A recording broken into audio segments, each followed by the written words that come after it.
shot মিয়া ওই দান্দা বাজবো আর ওইখানে দান্দা বা কে মুই আল্লাহ খাই তুমি কেন তুমি আদে না চেয়ারম্যান দল আসবো একটু বন বন চেয়ারম্যান বল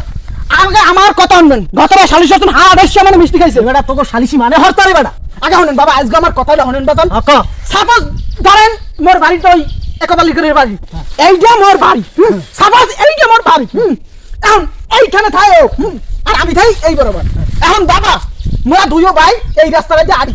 আমরা এইটা রাস্তা এই রাস্তায় ও আরে আমি আড়ি এই রাস্তায় দুইটা ভাই আড়া যায় না কোন হ্যাঁ এটা যাই তো এই ঘর এই রাস্তাটা যে মানে আসতে পারে না আমি ভাই নেহালে যাই কামে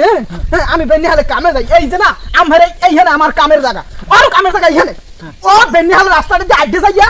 এই ধরেন পায়খানাটা ওরে ওরে বাবা পায়খানা নাই ও আগে মই আগে ওরে বাবা তোর পাও দো সালিশি বিয়ার ও বাবা সালিশি বিয়ার হল বাবা তোরা যা যা বাবা ওরে বাবা আজো ওরে বাবা আজকে সালিশি হল বাবা যা যা তোকে সালিশি বিয়ার হল যা যা দাদু কাম ধরলি কি সে মানে বলদ বানাইছি বেটা কি কও সত্যি